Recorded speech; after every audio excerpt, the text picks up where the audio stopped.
Okay, there was a Yid who lived here in Crown Heights. His name was Reb Zalman Deitch, Oliver Shalom. When the Rebbe started Mitzvah Mezuzah, the campaign to help people have put up mezuzahs in their house, he was very active. And after a long day in business, he worked in the textile industry, he would personally go on Mitzvah Mezuzah many times during the week. Sometimes he would take his wife. That was would have an evening out sometimes, going on Mitzvah. And sometimes he would take one of his kids. One time it was a 4th of July weekend, and he took his son, Mendy Deitch. At that time he was approximately 11 years old. They came to the house, the address, and it was a huge mansion in a cul-de-sac. And it was clear that there was a huge 4th of July party, and it didn't take long to figure out that the party was coming from that house that they were supposed to go to. So, Reb Zalman takes his Mendy, they go to the house, and the owner is Taka Yid, and he's so excited to see them, beer in one hand, yeah, come in. And he starts showing them around the house where to put up the mezuzahs. Let's just say the things he saw in that house is not what his father expected him to see. And he got an education that an Oliteirnik otherwise would not have gotten for many years.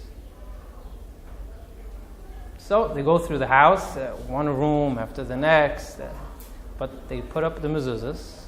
Then they leave, and they're in the car on the way home.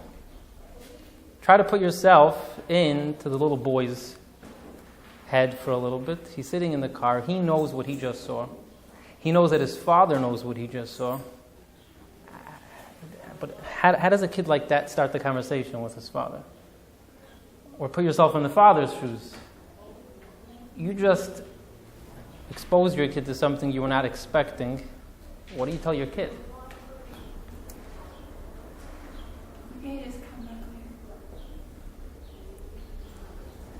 So let's leave them in the car for a little bit. They'll have some time to think about it.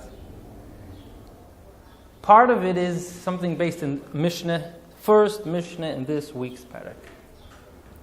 The first Mishnah is, I actually don't have a siddur in front of me. The first lesson in the Mishnah is Ben Zoyma Oimer.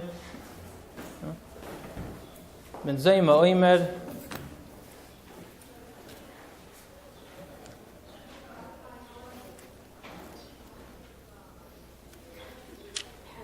Eizehu chacham haloimed mikol adam. Who is wise? Someone who learns from everybody. Shenemar mikol malamdai hiskalti. From all my teachers I became smarter. Ki eidvaisecha sichali, because your mitzvahs were a sicha for me. David HaMelech says, I learned from many, many teachers. So from here we learn, who is the wise one? Someone who learns from everyone. And the Mishnah continues about who is strong, and who's rich, and who's honorable. We're going to talk just about that first one. What does that mean? Eizahu chacham, who's wise, he learns from everybody. Let's just think about this logically. A kid comes home, and he sits down by the supper table, and he starts putting spaghetti up his nose. And you say, Shmerel, where'd you learn that from? He says, Beryl does this by lunch. I always wanted to try it. You say, so Beryl does it. You don't eat that way. He says, but what do you mean? Our Rabbi taught us, Eizu chacham aloimid mikol adam. You have to learn from everybody. So obviously, what does it mean? Aloimid mikol adam.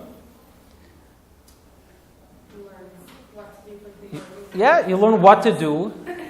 You learn what to do. Fine, you learn good things. But still, you learn it from everybody?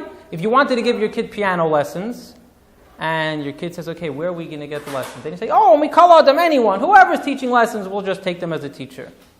It's also not going to work. In fact, what?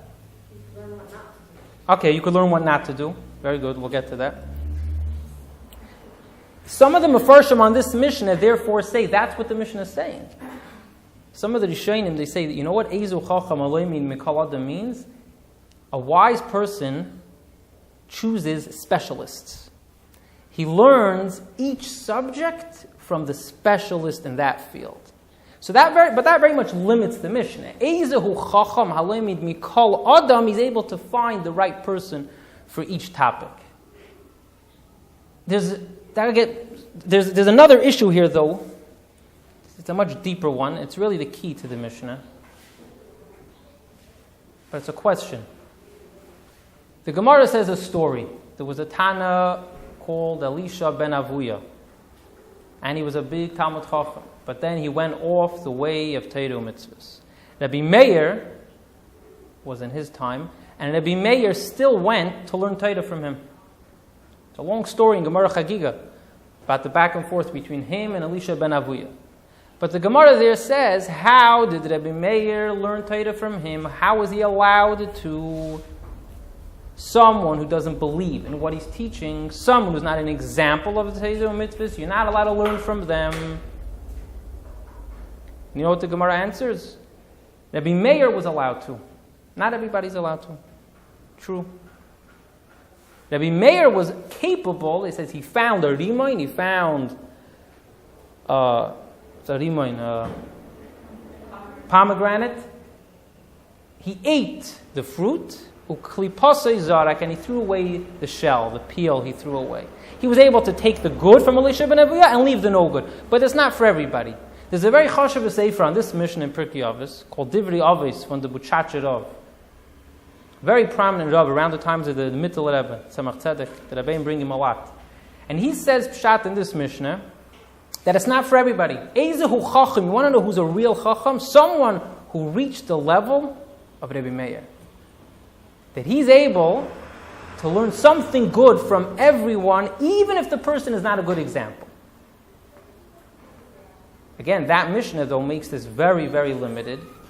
And I'm going to assume that anyone here, especially if you have a little background in Chassidus, this seems to contradict everything we know. You could learn that Baal Shem Tov's lesson is that everything, not just everyone, everything you see and hear is a lesson in Avodas Hashem. How do you reconcile this with this Mishnah, which seems to say we're very limited? You can't just learn from anyone.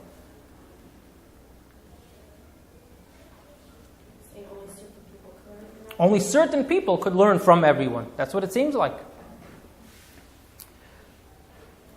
So what does the Mishnah actually mean? So there's another story said about Rashi.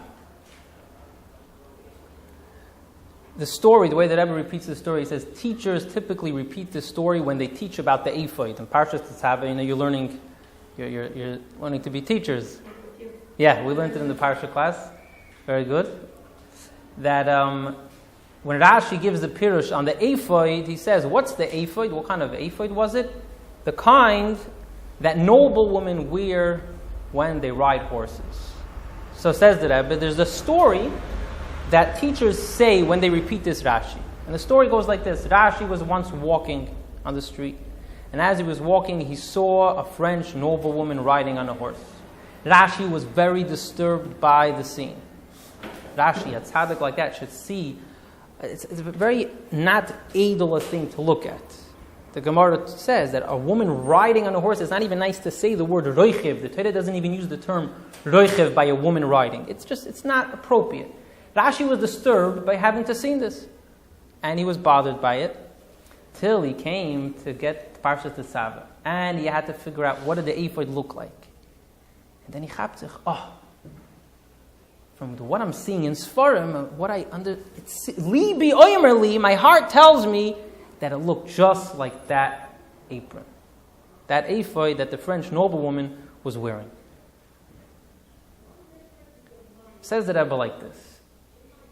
Rashi here is teaching a little kid who's learning Chumash and Rashi, an absolutely fundamental lesson that the Baal Shem Tov is credited for, but Rashi is really the first one to teach it in Chumash. And the lesson is that the world is not a free-for-all. If a Yid goes out and by chance he or she sees something very disturbing. It could be taka very disturbing, and we don't know what to do with ourselves. Imagine you're taking a ride on the subway, and you're about to get off of your stop. Right before your stop, you see someone in the same cart as you is beating their child. Obviously not the Frum Yid, Chas v'Shalom. There's nothing you could do about it. You walk out of the subway, and that's exactly the way you're reacting. I would react the same way. Oh, wow. There's nothing I could do about it. Poor kid, I could say a kapitel tillim. Besides all that, why did I have to see that? Why did I have to see that? Let me try to get that memory out of my head. That's so disturbing. That's if the world is just a free-for-all and things happen by chance. Then there are some things we want to call mistakes, should not have happened, better just forget about it.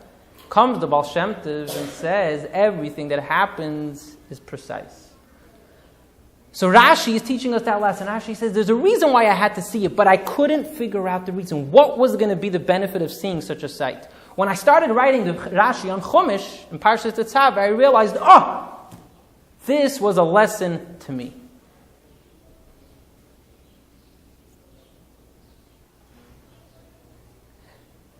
In Tavshin Chav, 1960, the summer of 1960, the Rebbe went to visit Gan Yisrael for the second time. And the subject of the whole Sikha was Eizehu Chacham Haloimid Mikal Adam. This is the only other time, as far as I know, other than Yud Shvat, Basi Lagani, that the Rebbe taught a lesson with stories from each of the Rabbeim. A lesson from each of the Rabbeim. We're not going to go through the whole thing, but some of what I'm going to say is based on what the Rebbe talked about then, and other sources, as you'll hear. How does the Baal Shem Tov learn Pshat, says the Rebbe, in this Mishnah, Eizehu Chacham Haloimeid Mikol Adam? Let's start off by learning from a Yid, similar to what you said before. Could you learn something from every Yid? Says the Baal Shem Tov. We're going to build this up. Says the Baal Shem Tov. A Yid has a neshama that's called Neir Hashem Nishmas Adam. Now, a Neir, a candle, or better, more accurately, a lamp, is made up of a bowl that holds the oil and then the wick. Every Yid has both. Says the Baal Shem Tov. Sometimes a Yid is a Yid that's like the flame, giving off light and warmth. From such a Yid, you could learn Asay Toiv. I'm going to learn a bright lesson. You see that Yid? The Rebbe says, you see that kid? I'm going to learn a good lesson from him. I'm going to learn a good lesson from what he's doing. Sometimes a Yid is more like the keli of the lamp, the bowl, which is where the shadow comes from. So you have the flame casting a shadow on the table because of the bowl that it's in. Sometimes a Jew is only casting a shadow for now, which means it's only darkness, because that Yid is not yet holding by the level of teaching you something good. From him you learn, like you said, what not to do. From him you learn Sur Meirah. So already here the Baal Shem Tov is putting it, and the way the Rebbe says, putting it even into the hands of a kid. You be the judge. You be the judge. How does the Baal Shem Tov do this? How does the Baal Shem Tov do this? Because the Baal Shem Tov asks on this Mishnah, Eizehu Chacham Alemid Mikol Adam. Asks the Baal Shem Tov, that means you're telling me that everyone could be a teacher. Everyone could be my teacher.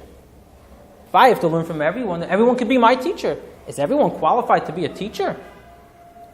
Says the Baal Shem Tov, no, that's not what the Mishnah is saying. I have the obligation and the challenge to learn from everybody, but I need to use my judgment. From him, I'm going to learn a positive lesson, and from him, I'm going to learn a Sur Meirah lesson. They're not my teacher. They're not my teacher. They're the messengers of such a lesson, and I'm charged with taking that lesson from them. Is that clear? The Mezritch Magid went even a little further and said this could even apply to a goy. You could learn even a good lesson from a goy. And he proved it with a Torah. It says in the Torah that Esav is going to turn into Kash. V'hoya beis Esav l'Kash. Meretz Hashem, the whole kingdom of Esav, which seeks to destroy the Yidden, are going to become nothing. They're going to become like straw on the floor. The question is, if you want to talk about Esav disappearing, why don't you say they're going to turn into thin air? Why straw? Straw is something that still takes up space and it's still very real. So what did the Mizitch Maggid answer? You could use straw for something very good. You think you could use straw for building, which is true. The example the Rebbe gave is, what they would do is they would spread straw on the field, burn the straw till it became ashes, and then that field became more fertile. They were able to grow better fruits and vegetables. Says the Mizitch Maggid, even someone like Esav, who seeks to destroy the Yidden, there's some good that you could extract from them. Even a goy who hates the Yidden, you could take out something good. The Baal Shem Tov himself taught this lesson, where the Baal Shem Tov with his students were once davening or learning in shul, and a peasant came by with his horse and wagon and was stuck in the mud. So he stuck his head into the Beis Medrash, and he said, "Who could help me schlep my horse and wagon out of the mud?" And the Hasidim said, "Sorry, it's too heavy for us. We can't manage this." So what did he tell them? Very good. Morjish da nechochish. Morjish means you could, you just don't want to, so you think that you can't. Now, whether or not they actually went and helped him, I don't know, because it's not part of the story.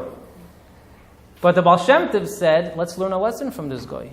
He's a goy, a peasant, but what he said is true. In Avodas Hashem, how many times does it happen that we say, I can't, or I don't have the willpower? What if you can't get the willpower? Okay, it's Bazun de Shmuz. How do you get the willpower? Here it was just the concept, the concept is true. That sometimes, like this guy was demanding, if you really wanted, you could have done it. Think about learning a lesson from Esav. You could learn a lesson from Yamach Shemay, from Hitler and the Nazis. The Rebbe said something similar, where the Nazis did not differentiate between Yidden. It can be the biggest Talmud Chacham and the biggest Frayak. To a Nazi, Yamach Shemay, a Yid is a Yid. That's a tremendous lesson. It could be they took extra pride in killing the Rabbanim. I would imagine that they did. But the fact is, they did not suffice with that. They went and searched out Yidden who were Frei. The Freiest Yid was a Yid. So we're learning a lesson from a Nazi, Yamach Shemam. But there's one Nakuda here. We are taking the lesson from them, but they're not becoming our teacher. This is extremely important.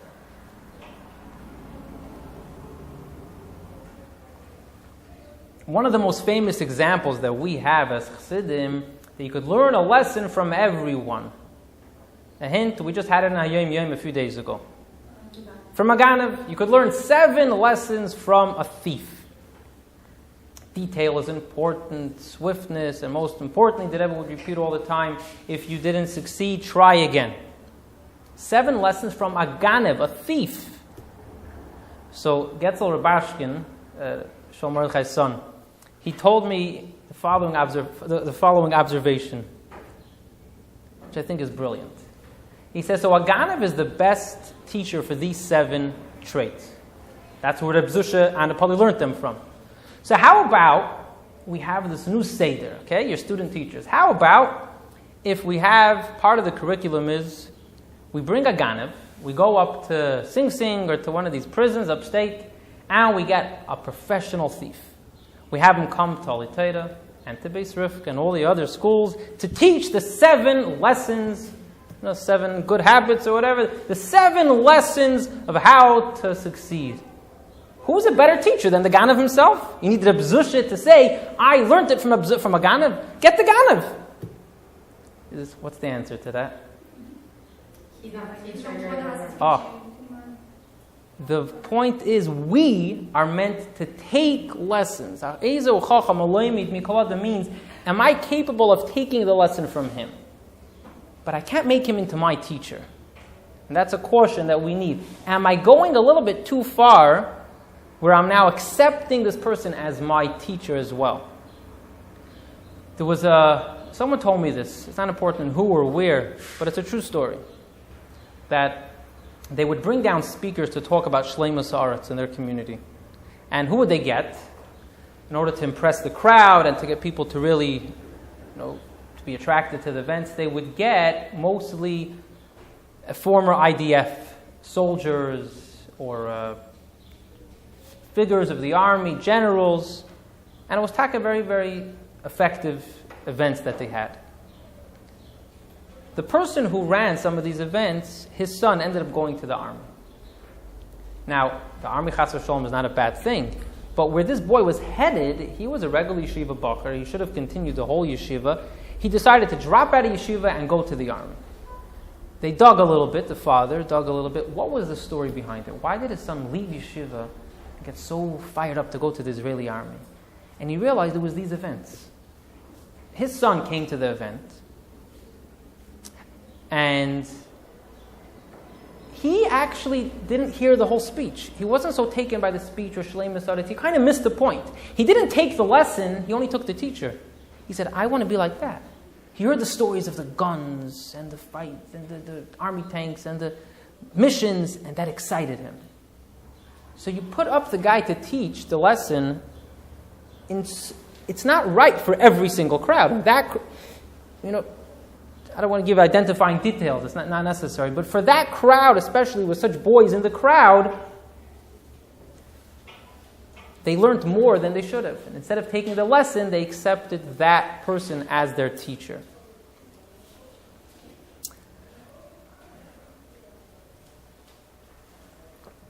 Now, let's be realistic. We live in a time, the information age. There's so much available to us today. Books, Pashut books, are available much more than they ever were. Sfarim also. The internet, WhatsApps. There's a lot of information being thrown out at us. How do we sift through these things? Things are thrown out at us. But to take only the lesson and know what is good, what's not good, and not go too far. So you could look at this and you could go in two extremes. One extreme is wide open. Everybody has something good to teach us. Everyone has something good to teach us. Let's just be wide open and learn from everybody. Then we could fall into that pit of turning the wrong people into our teachers. The other extreme is shut the door tight. Don't learn from anyone unless you're 100% sure that they are perfectly qualified. Comes the Baal Shem Tov and says there's a middle path. We are not becoming their students. We are charging ourselves with finding the hashgacha pratis in everything. If there's something that's good to be taken, we're going to take it. So the challenge becomes ours. We have to be strong enough. Sometimes we are strong enough, then we should use it. Sometimes not. We're going to talk about this. And some of us are strong enough, some of us are not.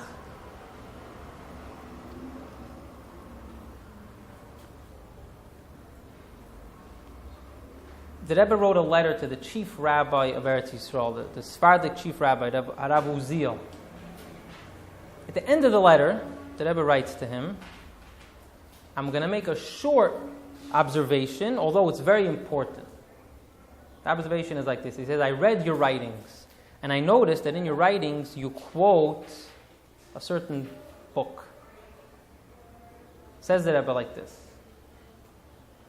You are capable of reading that book, sifting through the book and taking out what's good and leaving what's no good, taking the peidi and leaving the klippa, like the mayor did. But your readers are not necessarily capable of that. Now, if they're going to read your book, and they're going to see the books that you quote by name, even though you're writing about these people, that you're refuting what they say, you don't agree with what they say, but your readers won't be able to necessarily pick up on this.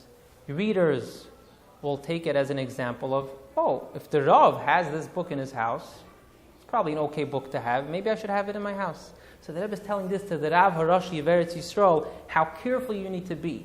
That not everyone at all times is capable of taking out something good from a place that's so tricky.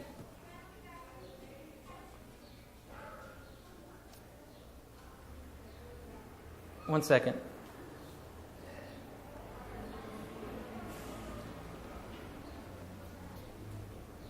There's another letter. This is, the date is Tavshin Lamed Gimel, 1970, Teves. I guess it's still 1972. To a group of soldiers. And one of the Rebbe writes like this: I noticed at the end of your letter that you are interested in writing to frum girls from overseas because you're very interested to learn about their culture, Yiddish culture in other countries.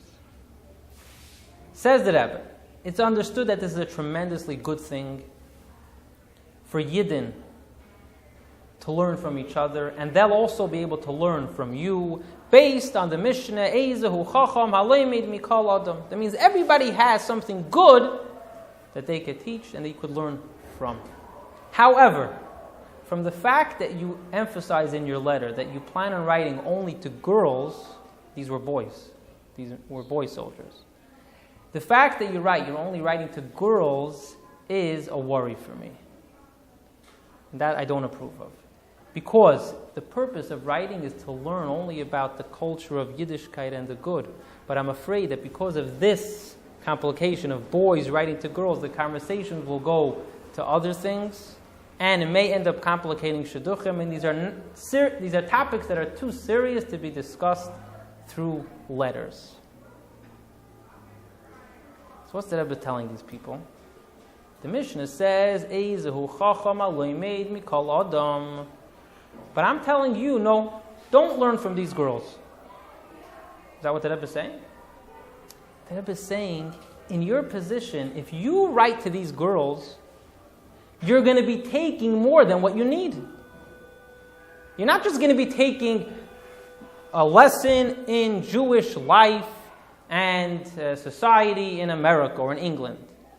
You're going to be taking much more than you're going to be taking a relationship with a girl, which in this point in your life is not a good thing. So Eizehu Chacham Aleimid Mikol Adam does have some qualifications. The Rebbe said it is Sicha Tavshin Chayid Beis Tamas Tavshin Yud Ches, 1968, with a fiery Sicha about giving respect to Rabbanim. That the Balabatim should make sure to let the Rabbanim say their opinion and not try to control and manipulate the Rabbanim. The Rebbe says like this: there are Yidden about whom it says Afal Pi Shachata Yisraelhu, and we know what the Rambam says about reform, but there are still 3 lessons we could learn from the reform movement. Lesson number 1: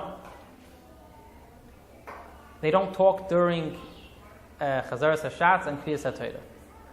Now, laughingly, the Rebbe said it could be there's no noise the rest of davening either, but at least during davening and Kriyas HaTorah there's no talking. Lesson number 2: even if they have a deficit in their budget, they do not use bingo, ping pong, or cards as a fundraiser because it's not appropriate to do in the shul. Lesson number 3 to take from the Reform movement, the most important lesson, says the Rebbe, is the respect that they give to their rabbis. So now, what if someone's going to come and say, aha, Reform seems to have it right. How about we go and we're going to send a delegation to go observe the Reform temples? How about we model a Chabad house after a Reform temple? That's not what the Rebbe was saying. The Reform is not meant to be a lesson to us. We could take a lesson from them. The Rebbe trusts us that that's what we're going to understand. Eizehu Chacham Aleimid Mikol Adam will take what's meant to be taken, and we're not going to take what's meant not to be taken, and we certainly won't take the teacher as a teacher. They didn't become our teacher.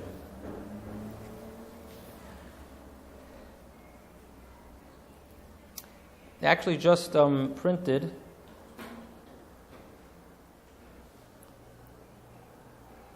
a similar thing in My Story from Jem. She was a shlucha in Sharfstein in Cincinnati, and she asked the Rebbe about making a Montessori school. And one of the nekudas there is, the Rebbe says, you could take techniques Don't take the philosophy. And this is extremely important, especially if you're in the position of teaching, setting up systems in schools, or even in our own homes. There may be some very good things out there. We need to ask ourselves, am I equipped to actually separate what's good and what's no good? That's number one. And number two, am I going to go a little bit too far and accept the whole ideology or accept this author as my guide? Is it going to shape the way I think or not? Or am I capable of just taking what's good? So let's go back to the Zalman Deitch. We left him in the car. Probably about the same amount of time, about a half hour, 45-minute drive. So what did he do? He turned to his son and he says, Mendele, the Baal Shem Tov teaches that everything a Yid sees and everything a Yid hears is a Hiron Avodas Hashem. Sometimes we learn what we should do, and sometimes we learn what we shouldn't do. Today, we learned the lesson of what not to do. This story could and should be studied, and especially because this Mendy Deitch told me personally that he remembers breathing such a sigh of relief when he heard those words from his father. His father, in such a brilliant way, managed to address the issue, took the elephant in the room and addressed it in such a simple, positive way where it validated his feelings that he was so disturbed by what he saw. It opened up the conversation between him and his father, and it gave him this guiding principle in life. The world is not a jungle. The world is not a free-for-all. If I saw something, even if it's disturbing, there's something good to be taken out of it. Eizo chacham haloimid mikol adam. Sometimes I learn from the candle. I learn a good thing. Sometimes I learn from the shadow. I learn what to stay away from. And I'm always careful to be sure, am I taking the good or am I becoming a recipient of whatever they're offering me? Am I the taker, or am I now becoming also a student and lifting this person up to be my teacher?